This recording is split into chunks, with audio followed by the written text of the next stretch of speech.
And during that time, God, of course, will be pouring out his wrath upon an unbelieving world, resulting in millions of casualties, both of unrepentant Jews and Gentiles. And by the middle of the tribulation, Satan will be cast out of heaven, as we studied last week. And again, enraged by his humiliating treatment, and knowing that his time is short, to be able to prevent the establishment of the Messianic kingdom upon the earth that he is now allowed to rule, and also being furious with the testimony of the 144,000 and the indestructible two witnesses, he will then influence the Antichrist to invade Jerusalem. We read of this, for example, in Daniel 11, beginning in verse 44. He will go forth with great wrath to destroy and annihilate many. He will pitch the tents of his royal pavilion between the seas and the beautiful holy mountain. That is, between the Mediterranean and the Dead Sea. As Daniel prophesied in 9:27, and as the Lord prophesied in his Olivet Discourse in Matthew 24:15, as well as the Apostle Paul in 2 Thessalonians 2:4, the Antichrist will then invade the Temple Mount. He will put an end to sacrifice. He will put an end to the worship, and he will seat himself in the Holy of Holies and display himself as being God. That is what is called the abomination of desolation. The temple land at that point will be ritually defiled, and many Jews will flee into the wilderness where God will protect them and nourish them, as we will learn more today. That will be the time, according to Daniel 12 and verse 1, quote, "Now at that time Michael, the great prince who stands guard over the sons of your people, will arise, and there will be a time of distress such as never occurred since there was a nation until that time.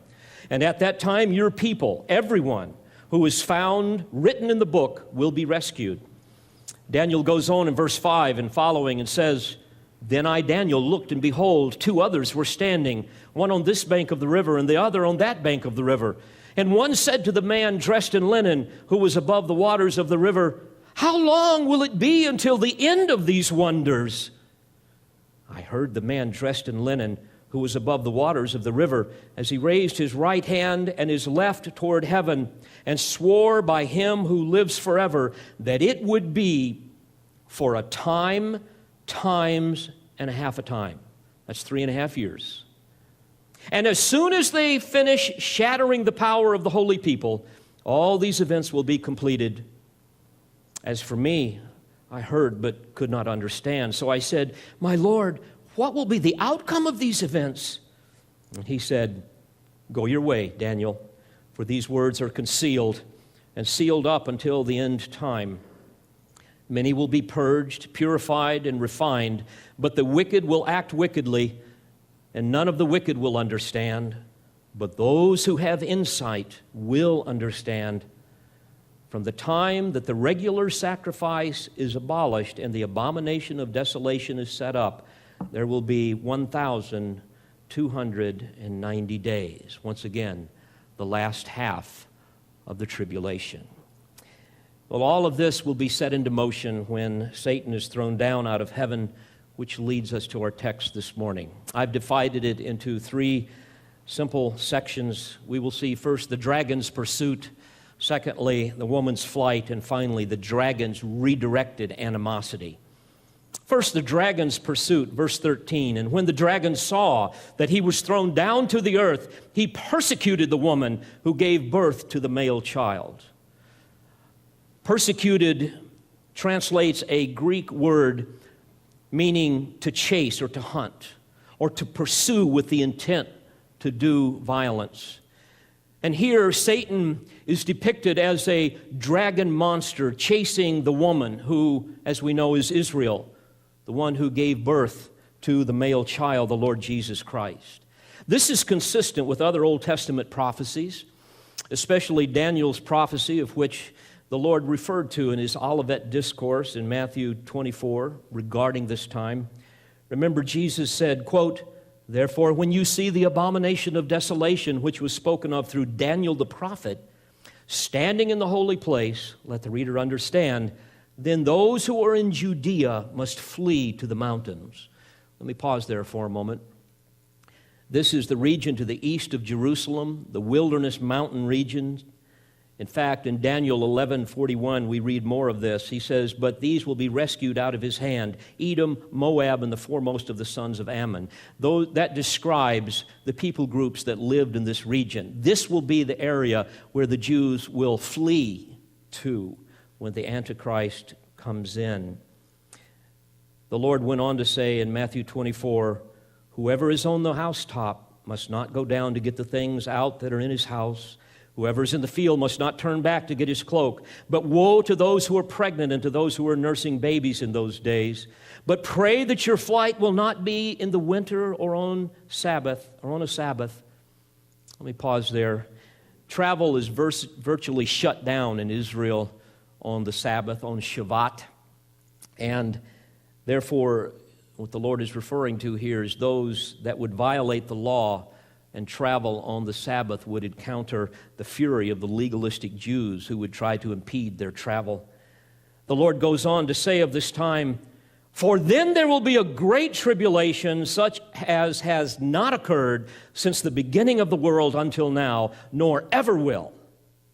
Unless those days had been cut short, no life would have been saved.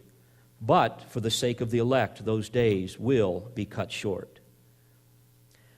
This scene the Lord describes is one of a surprise attack. You see, Israel will not be expecting her ally, the Antichrist, to turn against them. Remember, he has promised peace and safety. Unlike any other city in the world, Jerusalem has already been besieged 27 times. This will make number 28.